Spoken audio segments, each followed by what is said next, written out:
Hi, my name is Kalea Vincent, and I did my TED Talk over Chapter 4 in the Habitudes book, Emotional Baggage.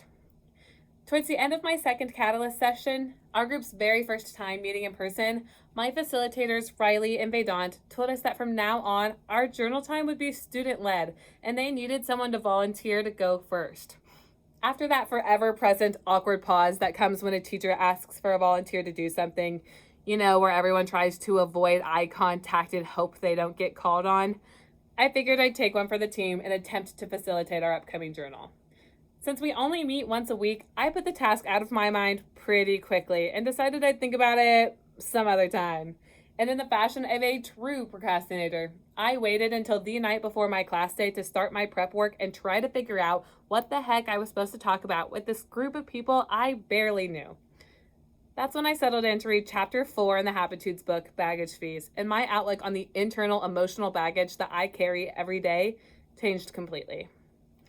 Before I dive into that life-altering journal time, let me give you a brief outlook on me.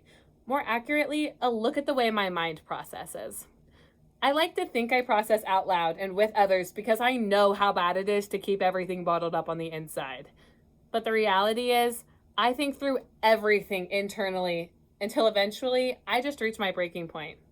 Over time, I've gotten pretty good at masking what I'm thinking, what I'm feeling, how I'm really doing, and I choose not to unpack my baggage on those around me. The reasonable part of me knows that I have people in my corner. I know that there's people that I can talk to about anything, no matter what it is. But part of me, and the part that wins more often, chooses not to, because I either, one, don't want to talk about it, two, I don't know how to bring it up, but third, and what's most prevalent in my life, I'm not ready to be that vulnerable yet, to put myself out there in a way that exposes my insecurities or exposes issues I'm having. Sometimes, and what turned out to be a huge realization for me through this chapter, I don't even acknowledge baggage to myself internally because it's so ingrained in the way that I live my life to put issues aside and try not to think about them too much. On a more day-to-day scale, I started with unpacking my baggage a few items at a time. The journal talks about how you don't necessarily have to unpack all of your baggage at once. It's a process to let go, move on, and form healthier habits. So one step at a time, I started letting go of different things through reviewing an issue I had, recalling how it made me feel, and releasing the control the issue had over me. I saw myself doing this most often with my baggage concerning a lack of forgiveness on my part and unresolved conflicts I had with people close to me.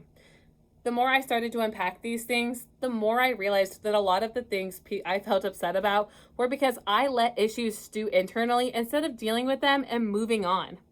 Recognizing this has made it much easier to let go of things faster and move forward because I realized the hold this anger had inside of me. Looking more at the big picture, there's a page in the book that describes different types of baggage people have by listing inward needs, how we feel if a specific need isn't being met, and how symptoms of these issues present themselves. When I read the list of inward needs, I truly thought that none of them applied to me. Honestly, I was like, okay, great, this isn't something that's super applicable to me. Cool, no big deal. Then I read the common symptoms, and over half of the things listed were key contributors that factored into my life every single day. Things I associate with negative internal feelings. As I kept reading, finishing the chapter, and reading the journal entry, I felt this shift in my understanding of different things I do and why I feel bad afterwards. Like there was finally an explanation for these internal feelings and behavior patterns that I could hold on to and do something about. One of the larger concepts I took hold of was the inward need of purpose. This is one of the things I was relatively confident about going into this reading. I'm in school, I know what I'm majoring in, and I enjoy what I'm going into. I have a job that I like, and I'm surrounded by people who love and support me each and every day. But as I read more, understood more, I realized this is something I struggle with on a daily basis. If you know me, you'll know I cope compulsively, meaning I am a severe people pleaser. I literally cannot say no to people. And I feel driven to gain the approval of those around me in order to feel like I'm accomplishing something tangible. I've known for some time now that this is partially because of my high-functioning anxiety, but I'm now aware that it's also because I have this internal need to fulfill some greater purpose through influencing those around me. I want to impact others by being intentional and by serving with others for others. But I struggle with how to do this and if what I'm doing is enough. Identifying that desire within myself has already played a huge role in my lifestyle, most substantially in committing to new leadership habits. Leadership to me stems greatly from acts of service, but I'm learning along the way how to differentiate between acts of service and satisfying necessities. Serving is not about doing things out of duty or because you have to. Rather, it's about devoting your time and energy to support and benefit those around you. In a later chapter in the Habitudes book, the author allays, when we give, we always receive. Recognizing this, I've started to rely more on this concept when I'm making decisions.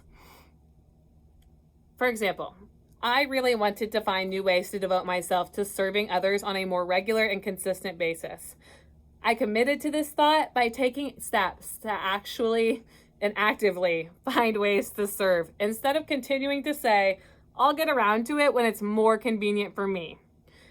I started by reaching out to a few people I know, both here at K-State and in my hometown, that are involved with service-based organizations to see how I could get involved with my communities. I'm also a member of Quest, a group on campus that was starting a service project at the time. So taking on a more active role in the end stages of that project was super fun and a great experience.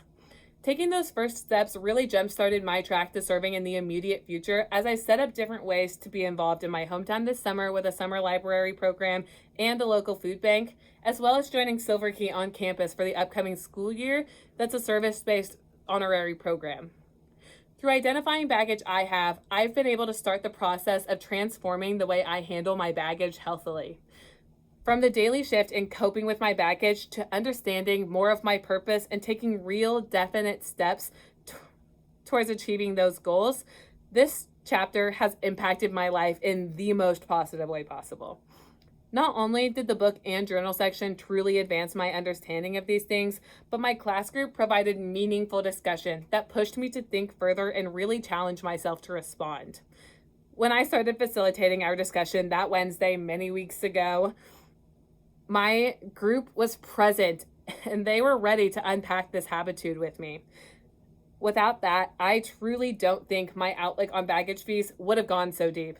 I'm so thankful to them, as well as my group leaders, for challenging me to dive in and unpack these concepts further. I'm better off for it.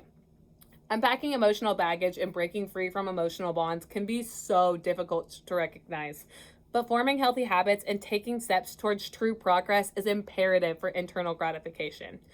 The first steps forward are to review your struggles, recall how it made you feel, and most importantly, release the hold it has over you. It's definitely a process and it'll take time, but it's a process that's worth going through. What are you going to do to let go of what's holding you back?